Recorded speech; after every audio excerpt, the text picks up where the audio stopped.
Hello and welcome back.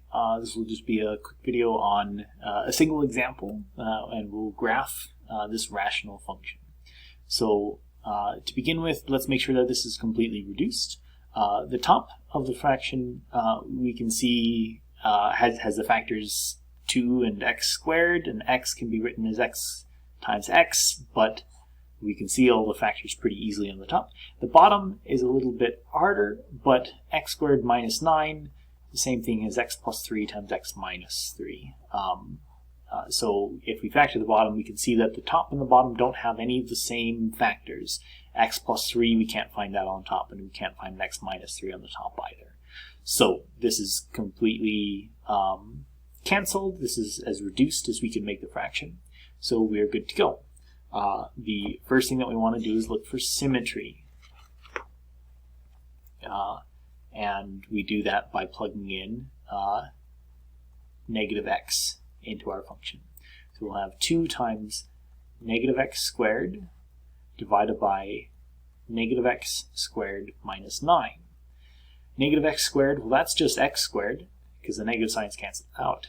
And negative x squared, well, that's just going to be x squared minus 9. And what we'll notice right away is this is the same function that we had to begin with. This is just equal to f of x. So this means that we have an even function, and that is symmetrical with respect to the y-axis. So as we graph this function, we only need to graph half the function because we know exactly what the other half looks like. It's completely symmetrical. So this is going to cut down on what exactly we have to do.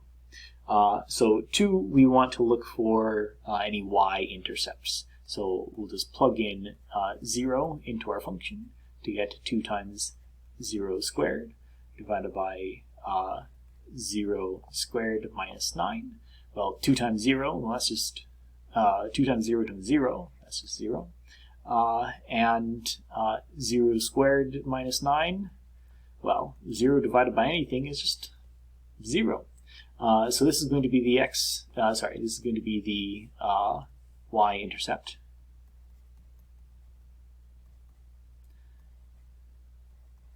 But what you'll notice is that the height of the function is also 0. So this is also going to be an x-intercept, but maybe there's more x-intercepts. So so if we think about this, again, we have a fraction, and we want to figure out when is the fraction equal to 0? When is the function equal to 0? This will tell us the x-intercepts. So all we have to do is solve the top, see when that's equal to 0. But if I divide both sides by 2, I get x squared is equal to 0. And the only number times itself that's equal to 0 is 0. So 0, 0, 0 is going to be the x-intercept and the y-intercept. Okay, so that's pretty nice. Let's move on. The next 2 things that we'll look at are asymptotes. So first of all, we want to look at the vertical asymptotes, and the vertical asymptotes are going to be when we divide by 0. So we'll look at our denominator. And we need to see when this is equal to 0. Well, this is equal to 0 when one of these 2 factors is equal to 0. So we know that x is either equal to negative 3 or x is equal to 3. So we will have 2 vertical asymptotes. And then for the horizontal asymptotes,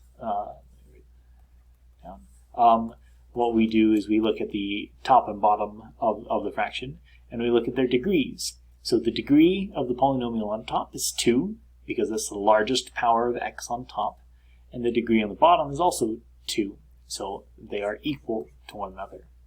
So the degree on top, which is 2, is equal to the degree on the bottom,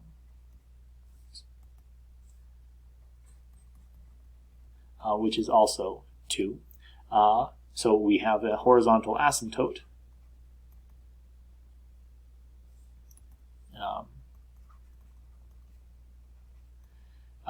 at y is equal to, and when both the degrees are equal, the asymptote is going to be the leading coefficient divided by the leading coefficient. So leading coefficient on top is 2, because that's what's multiplying the x squared.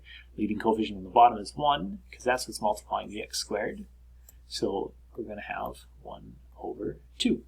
So we've got a couple of vertical asymptotes, one horizontal asymptote, and we know our x and y intercepts. So let's start graphing this, and then we can fill in some of the gaps.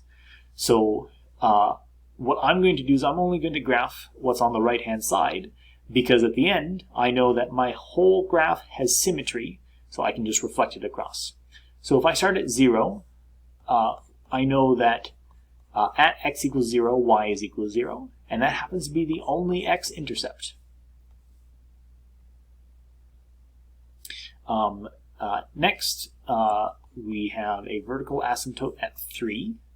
So if I come 1, 2, 3, we have a vertical asymptote there. And we have a horizontal asymptote at y is equal to 2 over 1, which is just 2. So let's go 1, 2.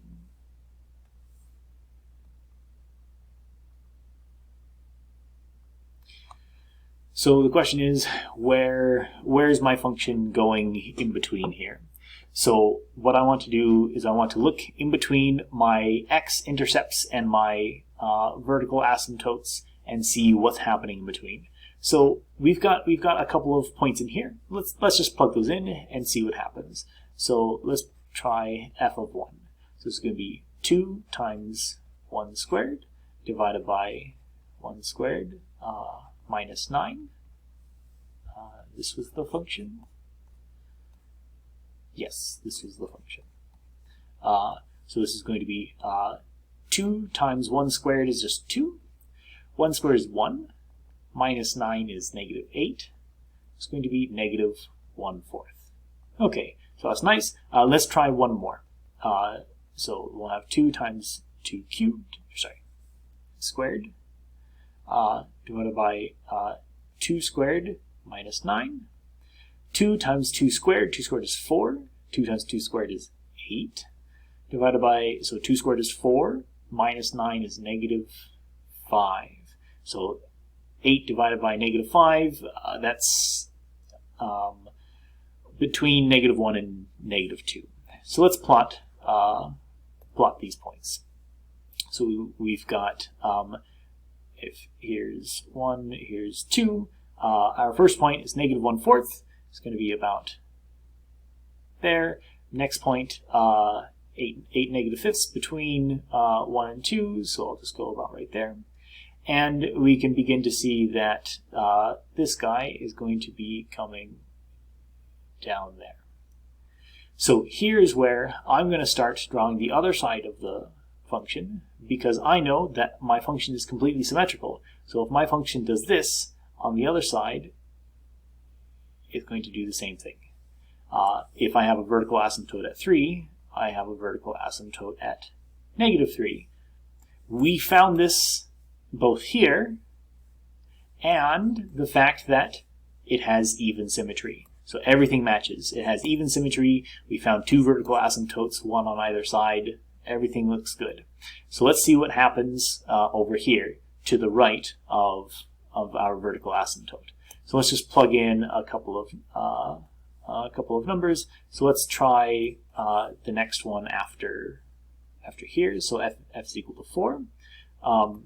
So sorry, f of 4. So this will be 2 times 4 squared divided by 4 squared minus 9. So 4 squared is 16. Times 2 is 32. 4 squared is again 16. Minus 9 is 7. So this will be what? 7 and 5. No, excuse me. 4 and 5/7. Cool. Let's do one more so that we can see a little bit more of what's going on. We've got 5, so 2 times 5 squared, and then we'll have 5 squared minus 9. 5 squared is 50. Sorry, 25 times 2 is 50. 5 squared is 25 minus 9 will be 16. And if we start reducing this, this will be 25 divided by 8, which is going to be 4 and 3 and 1/8. So 1, 2, 3, 4, 5. So 4 and 5/7. Whereas at 5, this will be at 3 and 1/8. So we can begin to put this together. Because I have a horizontal asymptote, I'm going to be getting closer and closer to this. Because I have a vertical asymptote, I'm going to be going off. Here, I'm going to go off to plus infinity, because we can see that we're going up. And on the other side, it's symmetrical. And there you have it. There's our graph of our function. We have 2 vertical asymptotes. Oops. 2 horizontal asymptotes, and we just have to work out what sort of happens in between. We know that we have the x-intercept and y-intercept right at the same place, and we just graphed a couple of points to be able to see what happens in between.